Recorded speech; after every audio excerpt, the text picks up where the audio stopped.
नमस्कार दोस्तों। आज की वीडियो में हम चैप्टर नंबर 9 अभाव पदार्थ विज्ञान का पढ़ेंगे। उम्मीद करूंगा कि अच्छे से समझा सकूं। शुरू करते हैं। सबसे पहले अभाव के परिचय की बात करते हैं। षड पदार्थ बताए गए हैं अकॉर्डिंग टू वैशेषिक और चरक संहिता, जो कि हैं द्रव्य गुणकर्म सामान्य विशेष समवाय। सीक्वेंस थोड़ा अलग है, बाकी हैं ये 6 ही। ठीक है। उसके बाद क्या है, इसमें आप गौर करो, इसमें 6 जो हैं उनमें अभाव नहीं है। ठीक है, यानी कि आयुर्वेद ने अभाव को जो है स्वतंत्र रूप से पदार्थ नहीं माना है, इसे पदार्थ नहीं माना है। ठीक है। पर हाँ, चरक संहिता में जो है 2 डिविजन्स मिलती हैं, सत और असत। ठीक है। सत मतलब जिसकी सत्ता है, जिसका होने का भाव है, यानी कि जो है। ठीक है। और जिसका अस्तित्व है उसे सत कहा जाता है। असत कहा जाता है जिसका अभाव है, जिसके जिसका कोई भाव नहीं है, होने का भाव नहीं है। ठीक है। जिसका अस्तित्व नहीं है, जो सत्ता में नहीं है, वो असत है। ठीक है। तो जो आपका जिसके होने का भाव नहीं है वो असत है, तो आप उसी के अंतर्गत जो है असत के अंतर्गत अभाव को मान सकते हैं। पर एक स्वतंत्र रूप से अभाव का कहीं जिक्र नहीं है आयुर्वेद में भी।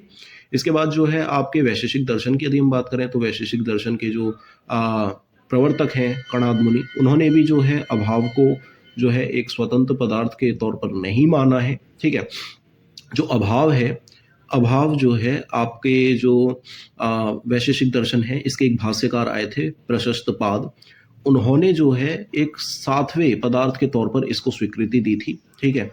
और अपनी टीका में उसी के बाद जो है अभाव को जो है एक पदार्थ के तौर पर स्थान प्राप्त हुआ। इसके बाद अभाव की यदि हम बात करें, इसका संधि विच्छेद करें, तो अभाव का जो संधि विच्छेद है वो ए जमा भाव होगा। ठीक है। ए जमा भाव, ए का मतलब नहीं, भाव मतलब की सत्ता। ठीक है। जिसकी सत्ता नहीं है वो अभाव है। ठीक है। अब यदि हम लक्षण की बात करें अभाव के, तो भाई जो लक्षण है ना, लक्षण ये है कि इसकी सत्ता नहीं होती, इसका अस्तित्व नहीं होता, वही अभाव है। ये इसका लक्षण है। ठीक है। अब इसके भेद की बात करें, भेद क्या है, ये कितने टाइप्स का है। ठीक है। अभाव जो है मेनली 2 टाइप का है, एक संसर्ग अभाव, एक अन्योन्य अभाव। संसर्ग अभाव, अन्योन्य अभाव, ये 2 टाइप का है मेनली। संसर्ग अभाव आगे चल के 3 प्रकार का होता है, प्राग भाव, प्रध्वंस भाव, अत्यंत अभाव। ठीक है। प्राग भाव, प्रध्वंस अभाव और अत्यंत अभाव। अब जो है थोड़ा सा इनके बारे में जान लेते हैं। संसर्ग अभाव क्या होता है? संसर्ग अभाव में एक वस्तु के संबंध में दूसरी का अभाव होना, एक वस्तु के संबंध में दूसरी का अभाव होना। ठीक है। जैसे कि नल में पानी का ना होना। ठीक है। जैसे कि ज्वर में स्वेद का ना होना। ठीक है। आप इस चीज को अगर मैं थोड़ा सा और इजी तरीके से समझाने की कोशिश करूं, क्योंकि आप इसमें संसर्ग अभाव में और अन्योन्य अभाव में कंफ्यूज होंगे डेफिनेशन में। ठीक है। तो थोड़ा और इजी समझाने की कोशिश करता हूं। ये कह रहा है कि एक वस्तु में से दूसरी का अभाव। ठीक है। एक वस्तु में से दूसरी का अभाव होना। ठीक है। मतलब कि नल में से पानी का अभाव, ज्वर में स्वेद का अभाव। ठीक है। तो यहाँ पे जो है, जो अभाव हुआ है ना जिस चीज का, वो पहले वाली चीज से क्लोजली रिलेटेड है। ठीक है। वो आती है संसर्ग अभाव के अंतर्गत। जैसे कि आपका जो नल होती है, नल के अंदर ही पानी होता है, नल के अंदर ही पानी होता है, अभी नहीं है, तो उसे कहेंगे संसर्ग अभाव। ठीक है। यानी कि नल में ही तो होता है पानी, पानी नल से ही तो पीते हो, पर अभी नहीं आ रहा नल में से पानी, तो पानी का अभाव है। ठीक है। तो ये हो गया संसर्ग अभाव। जो शरीर है, शरीर में स्वेद होता है, शरीर में ही स्वेद होता है, पर जब ज्वर होता है तो उस समय शरीर में स्वेद नहीं होता है। समझ रहे हो? तो क्लोजली रिलेटेड होती है, बहुत ही करीब की चीज, बहुत आसपास की, तो वो संसर्ग अभाव में के अंतर्गत आ जाती है। ठीक है। यदि इसका और एक आसान एग्जाम्पल दूं, तो भाई आपने कढ़ी खाई है, कढ़ी में पकौड़ी होती है। ठीक है। अब मान लो आप कढ़ी लेने गए और उस दौरान जो है जब आप लेने गए तो उसमें पकौड़ी नहीं थी, तो डोंट मीन कि अब वो कढ़ी नहीं है। कढ़ी में पकौड़ी होती है, सही बात है, कढ़ी में ही पकौड़ी होती है, पर जिस समय आप लेने गए नहीं थी, कोई बात नहीं। ठीक है। तो ये क्या हो गया? संसर्ग अभाव। क्लोजली रिलेटेड है, कढ़ी पकौड़ी भाई क्लोजली रिलेटेड है, पर अभी पकौड़ी नहीं है, कोई बात नहीं। ठीक है। तो ये आ गया उसके अंतर्गत। इसके बाद बात करते हैं प्राग भाव। प्राग भाव क्या है भाई? प्राग भाव में जो है आदि नहीं होता, मतलब कि उसकी स्टार्टिंग नहीं होती, इनिशियल पॉइंट नहीं होता। ठीक है। पर अंत अवश्य होता है। ठीक है। जिसका आदि नहीं है परंतु अंत अवश्य है। ठीक है। या ये कह सकते हो कि वस्तु की उत्पत्ति से पहले का अभाव, वस्तु की उत्पत्ति से पहले का अभाव। ठीक है। इसको यदि थोड़ा और आसान बताऊं अपनी भाषा में, तो भाई कोई चीज जो पहले नहीं थी पर अब आ गई। ठीक है। अब स्वस्थ व्यक्ति को जब ज्वर आता है तो वो जो स्टेज है, पहले नहीं था ना स्वस्थ व्यक्ति में, तो मतलब स्वस्थ मतलब जिसमें कोई सी प्रकार का रोग नहीं है, ठीक है। स्वस्थ व्यक्ति में पहले रोग नहीं था, पहले ज्वर नहीं था, बाद में आ गया, समझ रहे हो। किसी व्यक्ति को कोई बीमारी हो जाती है तो पहले नहीं थी ना, बाद में आ गई, तो ये क्या हो गया, प्राग भाव। मतलब कि इसमें इनिशियली शुरुआत में जो उसका आदि है वो नहीं है, परंतु अंत है। आप टर्मिनेटिंग पॉइंट मानोगे जब वो चीज आ गई। लाइक बच्चा पैदा होने से पहले का अभाव। भाई कोई बच्चा होता है माँ के कोख में, तो उसके सत्ता में आने से पहले तक तो उसका अभाव है ना। वो अपनी आइडेंटिटी जो है सत्ता में आने के बाद ही तो पाएगा, तभी तो हम उसका नामकरण वगैरह करेंगे, उसे जानेंगे। जब वो सत्ता में आ जाएगा उससे पहले तो उसका अभाव है, तो ये हो गया प्राग भाव। उम्मीद करता हूँ यार समझ पा रहे होगे, ठीक है। इसी का यदि और एग्जाम्पल की बात करूं तो पूर्व रूप जो होता है उसमें जैसे लक्षणों का अभाव होता है। भाई पूर्व रूप क्या है, पूर्व रूप में क्या है, दोष जो है इम्बैलेंस हो जाते हैं, मतलब कि दोष जो है असाम्य अवस्था में चले जाते हैं, ठीक है।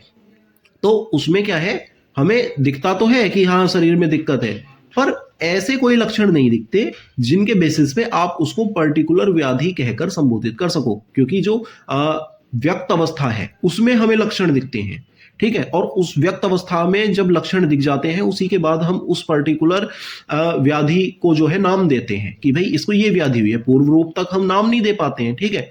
तो ये हो गया। इसके बाद आ गया प्रध्वंस अभाव। प्रध्वंस अभाव में क्या आ गया भाई, प्रध्वंस अभाव। प्रध्वंस अभाव मतलब कि इसका आदि है, ये सत्ता में है, बाद में नहीं होगा। आदि है परंतु अंत नहीं है, आदि है परंतु अंत नहीं है, ठीक है। वस्तु के नष्ट हो जाने पर उसका जो अभाव होता है उसे कहते हैं प्रध्वंस अभाव। विध्वंस जानते हो, विध्वंस मतलब कि नाश हो जाना, खत्म हो जाना। तो कोई चीज, किसी चीज का नाश कब होगा, जब वो खत्म होगी। मतलब कि खत्म कब होगी, जब वो पहले सत्ता में थी। जब पहले सत्ता में थी तभी तो उसका नाश हुआ। भाई कोई बर्बाद तभी तो होगा जब वो पहले से आबाद होगा। कोई आबाद है ही नहीं, ठीक है। कोई जो है गरीब तभी तो होगा जब वो पहले पैसे वाला होगा, समझ रहे हो। तो मतलब कि प्रध्वंस अभाव में जो है किसी वस्तु के नष्ट होने पर जो अभाव होता है, मतलब कि इसमें आदि है परंतु अंत नहीं है। इसका जो एग्जाम्पल है, जैसे कि मान लो कोई कप है तुम्हारे हाथ में, कप है, उसकी सत्ता है ना, वो तुम्हारे हाथ में है, वो गिर गया, टूट गया, अब उसमें चाय पी लो, नहीं पी सकते ना, नष्ट हो गया, उसका विध्वंस हो गया, ठीक है। ये क्या हो गया, ये हो गया प्रध्वंस अभाव। मतलब कि पहले सत्ता में था, बाद में नहीं है। कोई आदमी है, जीता जागता है, हंस खेल रहा है, उससे गले मिल लो, मिल लोगे, आदि है। कल को वो मर गया, उससे गले मिल लोगे, नहीं मिल पाओगे ना भाई। ये हो गया प्रध्वंस अभाव, ठीक है। उम्मीद कर रहा हूं यार मैं सही से समझा पा रहा हूं, ठीक है। अपनी तरफ से कोशिश पूरी कर रहा हूं और थोड़ा सा तुम ट्राई करो, आ जाएगा समझ में। इसके बाद आ गया भाई अत्यंत अभाव। अत्यंत, अत्यंत मतलब कि बहुत। अत्यंत मतलब क्या होता है, बहुत। अत्यंत मतलब बहुत। अत्यंत, अत्यंत अभाव यानी कि जिसका बहुत ज्यादा अभाव है। ये ऐसा अभाव होता है जो त्रिकाल में बना रहता है, मतलब कि ये ना तो कभी था, ना आज है, और ना कभी होगा। एग्जाम्पल, ना तो नदी के अंदर कभी आग जली थी, ना आग नदी के अंदर आज जल सकती है, ना ही कभी आगे जलेगी प्राकृतिक तरीके से, ठीक है। सिंथेटिक मैनमेड तो बात अलग है भाई, साइंटिस्ट कुछ भी करते हैं, पर प्राकृतिक तरीके से, कायदे से नदी के अंदर, पानी के अंदर जो है आग नहीं जलती है, ठीक है। उसी के बाद जो है अगली बात करें, ये जो अभाव है ये ना तो कभी था, ना आज है, ना कभी होगा, ठीक है। यह जो अभाव है ये त्रिकाल में बना रहता है, ठीक है। इसमें क्या होता है, दो चीजों का संबंध, कोई दो चीज जिनका संबंध ना कभी था, ना आज है, ना कभी होगा। जैसे कि इंसान के सींग ना तो कभी थे, ना आज है, ना कभी होंगे, ठीक है। नॉर्मल बात करना भाई, ये नहीं कि मैंने रील देखी, वो देखी, वो सब छोड़ दो, काल्पनिक दुनिया से परे, ठीक है। मतलब कि दो चीजों का अभाव, दो चीजों का अभाव, ठीक है। दो चीजों का अभाव, क्योंकि वे एक जैसी है नहीं, उनमें कोई संबंध नहीं है, इसलिए, ठीक है। त्रिकाल में जो बना रहता है उस अभाव को क्या कहते हैं, अत्यंत अभाव। इसका जो एग्जाम्पल है, जैसे कि अग्नि में शीत गुण नहीं होता, अग्नि में उष्णता होती है ना। उसी तरह से वायु में शब्द गुण नहीं होता, वायु का स्पर्श है ना गुण, आकाश का है शब्द तो, ठीक है। उसी प्रकार से आकाश में जो है स्पर्श गुण ना होना, ये जो है अत्यंत अभाव है, ऐसा हो ही नहीं सकता, ठीक है। जैसे कि मीठे आप बर्फी खा रहे हो, उसमें नमक का होना, भाई अगर आप बर्फी खा रहे हो तो मीठी होनी चाहिए ना, तभी तो बर्फी है, तभी तो वो मिठाई है, मिठाई में नमक थोड़ी होता है, ठीक है। तो ये सब हो गया। अब बात करते हैं अन्योन्य अभाव। अन्योन्य अभाव में क्या आएगा भाई, दो चीजों का एक दूसरे से अलग होने के कारण जो अभाव है उसे क्या कहते हैं, अन्योन्य अभाव। दो चीजों का एक दूसरे से अलग होने के कारण जो अभाव है उसे क्या कहते हैं, अन्योन्य अभाव, ठीक है। इसमें क्या है, एक वस्तु का दूसरी वस्तु में अभाव होना, जैसे कि मधुर रस में कटु रस का ना होना, मधुर रस में कटु रस का ना होना, ठीक है। ये हो गया। इसमें क्या है, अब मान लो दो चीजों का एक दूसरे से अलग होने के कारण जो अभाव है, ठीक है। इसमें क्या है भाई, मान लो मैं हूं, ठीक है, मैं एक मेल हूं, मैं एक बॉय हूं, मेरे अंदर गर्ल्स के कैरेक्टर का ना होना, क्योंकि मैं लड़कियों से अलग हूं, मैं लड़का हूं, क्योंकि मैं लड़का हूं इसलिए मेरे अंदर लड़कियों के कैरेक्टर का अभाव है। कोई लड़की है, उसके अंदर बॉयज के कैरेक्टर का अभाव होना, उसके अंदर बॉयज के कैरेक्टर इसलिए नहीं है क्योंकि वो लड़की है, समझ रहे हो, दो चीजें अलग हैं, इस वजह से अभाव है उनमें, समझ रहे हो। तो ये हो गया क्या, अन्योन्य अभाव। इसमें दो, वो जो पहले था संसर्ग अभाव, उसमें क्लोजली रिलेटेड थी, आसपास की चीजें थी, इसमें दूर दूर का भी रिश्ता नहीं है, दूर तक कोई रिश्ता नहीं है, ठीक है। तो ये क्या हो गया, अन्योन्य अभाव, ठीक है। उसके बाद चिकित्सा की यदि हम बात करें तो व्याधि के कुछ लक्षण किसी अभाव को दर्शाते हैं, जैसे कि जब बुखार आता है तो स्वेद जो है नहीं आता, पसीना आना बंद हो जाता है, जब बुखार आता है तो पसीना आना बंद हो जाता है। अरुचि होती है, अरुचि में क्या होता है, भोजन खाने की इच्छा मर जाती है, तो भोजन खाने की इच्छा का अभाव हो गया, ज्वर में स्वेद का अभाव हो गया, ठीक है। तो व्याधि के कुछ लक्षण जो हैं वो किसी न किसी अभाव को दर्शाते हैं, ठीक है। जब कोई बीमारी हो जाती है तो शरीर में किसी चीज का अभाव होता है, जब भी तो दिक्कत महसूस होती है कि हाँ भाई दिक्कत हो रही है, ठीक है। कोई चीज तो कम हुई, कोई चीज तो दिक्कत मान रही है, किसी चीज का अभाव हुआ जब भी तो दिक्कत हुई। यदि बीमारी होने के बाद भी सब कुछ नॉर्मल चलेगा तो फिर दिक्कत क्यों महसूस होगी, दिक्कत तो तभी महसूस होगी ना जब किसी चीज का अभाव हो जाएगा शरीर में। तो व्याधि के कुछ लक्षण जो होते हैं वो किसी न किसी अभाव को दर्शाते हैं। यदि आहार का अभाव होता है तो भी व्याधि होती है, ठीक है। व्याधि के हेतुओं का यदि अभाव हो जाए, व्याधि के हेतुओं का यदि अभाव हो जाए तो जो है व्याधि धीरे धीरे ठीक हो जाती है, व्याधि आराम से ठीक होने लगती है, ठीक है। यदि लगातार आप जो है व्याधि के हेतुओं का सेवन करेंगे, निदान का सेवन करेंगे तो व्याधि तो बढ़ेगी ना भाई। तो ये हो गया। तो जो हेतु होते हैं व्याधि के, उनका यदि अभाव करोगे तो क्या होगा, आपका चिकित्सा होगी, ठीक है। तो चिकित्सा की जाती है ना, तो परहेज बताया जाता है, वो परहेज क्या है, अभाव, उन चीजों को नहीं लेना है, ठीक है। ये हो गया। अब भाई देखो, कुछ चीजें ऐसी होती हैं जो मैं जो है तो मैं कोशिश करता हूँ कि बेस्ट से बेस्ट तरीके से समझा सकूँ, ठीक है। इवन देन, क्योंकि भाई मेरे पास सामने रखी है बुक, मैं सही बात बताऊँ सामने रखी है, क्योंकि इसी को देख के मुझे पता चलता रहता है कि मुझे किस समय पे तुम्हें क्या बताना है, वरना मैं अप डाउन कर दूंगा, ठीक है, सीक्वेंस चेंज हो जाएगा।